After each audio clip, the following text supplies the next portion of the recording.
Hello, chess friends, and welcome to Jozarov Chess Channel, and welcome back to the FIDE World Chess Championship match between the two top grandmasters, Ding Liren and Gukesh Dommaraju. We're now in the round 10 of this epic chess event, and so far we have an equal result for both sides. After the first 9 rounds, both players have 4.5 points.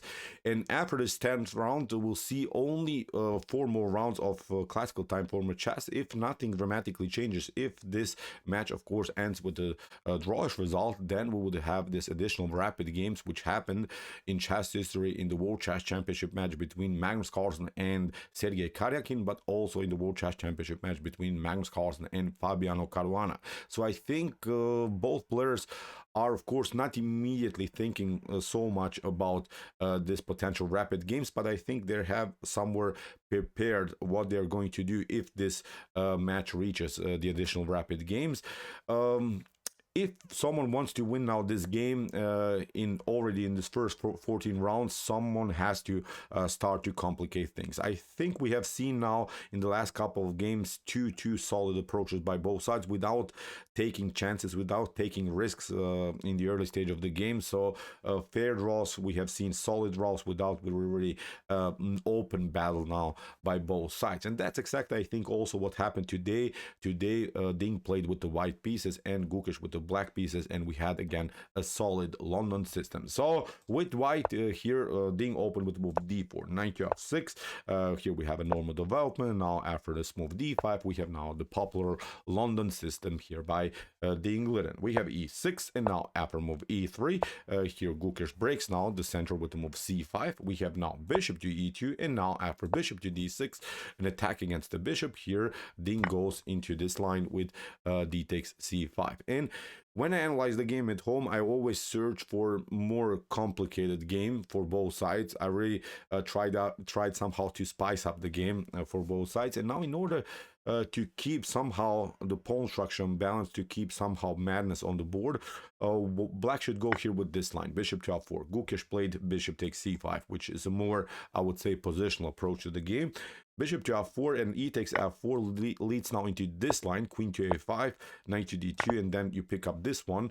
And in this scenario, white would have, of course, this messed up pawn structure, this double pawn structure on the f file, but would continue to have a great control of the dark squares. After knight to b3, you're controlling the d4 square, and also with this knight and the pawn, you're controlling the e5 square. Black would continue the game with a slightly worse bishop because it's blocked by its own pawn structure. So this is, I think, the only way immediately to spice up the game somehow, to complicate things for both sides. But after d takes c5, Gukesh goes with bishop to c5, and here after move c4 that Ding played, even in this move, it seems like an aggressive move, but this move actually, again, simplifies the game too much, I would say. c4 is, after potential d takes c4, if you could just imagine, and maybe bishop to c4, is creating now this symmetrical pawn structure where after a couple of trades of pawns, both players would have 2 pawns on the queen side and then 4 pawns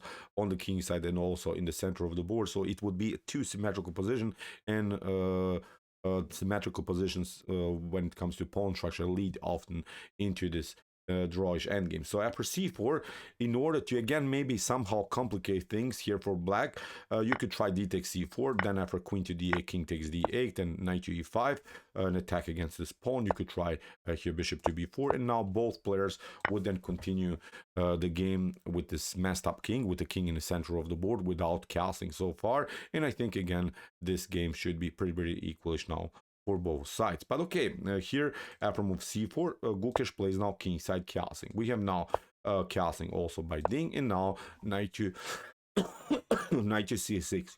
And this move is preparing, of course, rook to e8, and in some lines, of course, also to somehow try to be progressive with the move e5. But now after move knight to c3, Ding is saying, I'll put more pressure against your d5 pawn, because if, for instance, black continues with the move a6, which wouldn't be, again, a big deal, which wouldn't be really a huge mistake here, but positionally, after c takes d5 and e takes d5, black would then continue the game with an isolated d pawn, and that's of course not sometimes good to have. Then queen to b3, rook to d1 could happen, and white would simply continue the pressure then against this weakness in black's position.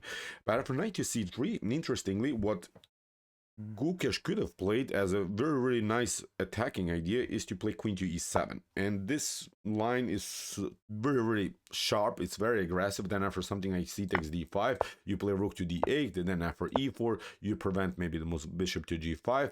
Rook to e1 can be played. And now after e takes d5 and here e takes d5, you play bishop to e6. And the suggested move, for instance, in this particular line by top engines is to even sacrifice the queen here for the rook and a bishop, and then here after bishop to d1 you could continue then the pressure here against the pawn on e6, f takes e6, then bishop to b3, and here I would say we would have really a spectacular game, really spectacular battle all over the board after queen to e7. But after knight to c3, Gukesh again simplifies now the game with d takes c4, bishop to c4, and it leads now into the pawn structure that we have discussed.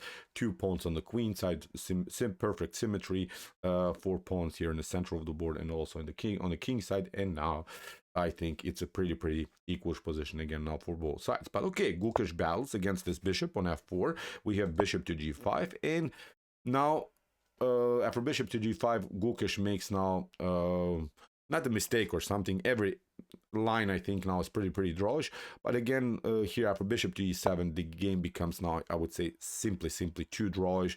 The pieces are off the board. Many pieces will be traded off, which is of course not good for the dynamics of the game. What you could do maybe is to play queen to d1 and trade off the queens here instead of bishop to e7, and then go for the dark square bishop.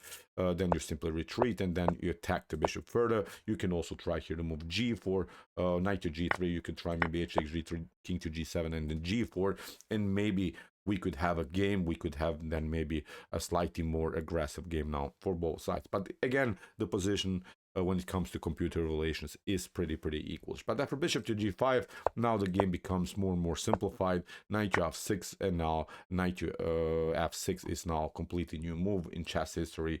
We had a game where bishop to f6 has been played between Melkumian and Ante Šarić back from 2016. Now Ding plays knight to f6, and now suddenly the position, as I said, is simply too simplified. Okay, after bishop to f6 and g takes f6, okay, maybe black has a slightly worse pawn structure, but now the queens are off the board, and this position could be playable for white. Maybe white could attack the position if the queens somehow would be still on the board, but now without the queens, I think it's really a nice drawish position. Rook from f to d1, Gukesh plays now bishop to d7, is trying now to connect now the rooks, and now is competing finally against here the rook on d1.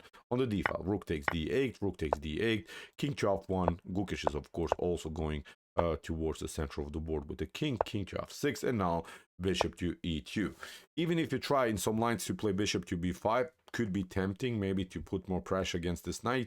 Then knight to e7 again solves all of the tactical problems. It seems so, maybe that white could attack even the 7th rank, but now you play just a calm rook to b8, and now you attack the rook. You could attack it again after knight to d5 in one moment.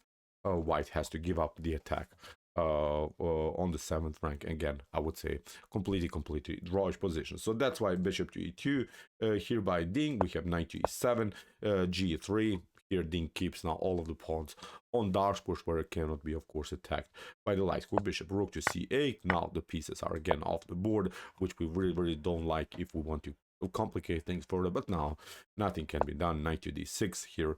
Gukesh controls now the c4 and e4 square. Knight to c4, now even further trade of pieces, which is again a completely drawish position. f4, b6, king to d2. Gukesh goes now towards the center of the board. Good decision. b4, f6, and now after king to d4, h6, we have bishop to b3, and after a couple more moves, we have now 3-time repetition, and the game ended with a fair draw in the round 10 of the FIDE World Chess Championship match in 2024. So, what to say about this game? 2-2 solid draw. No complications we saw at all in this particular game. somehow two drawish lines they choose to play, but no one wants to take chances. I think we can understand it. This is a World Chess Championship match. This is now a big moment in chess history, so no one wants to be destroyed in the early stage of the opening. But I think the winner of this match will be who take now the first really big chance, who risk now more, and I think it could be Gukesh because he tried to be more progressive when he played with the white pieces. The games when he played with white were much sharper than the games when Ding Liren played with the white pieces. So if Gukesh wants to really win this game, he has to now maybe find a nice aggressive approach against Ding Liren. So far, it was, I think, a fair draw after 10 rounds of this epic chess event. So tomorrow we'll see the round 11 where Gukesh again has the white pieces, so we'll see what will happen. Still nothing is over. I could even hope for additional rapid games, but I want to see also more winning games in the classical time format chess, and I think for the neutral chess lover, we would love maybe even to see an epic battle in rapid chess then afterwards. So so far fair result, as I said, after 10 rounds of this match. So okay, if you want to see some other beautiful chess games that we have covered from this event, here are some links of some games that we have analyzed before. And if you like this content, hit the subscribe button. See you soon with some more videos, and what do we say in the end? Chess is the best, of course.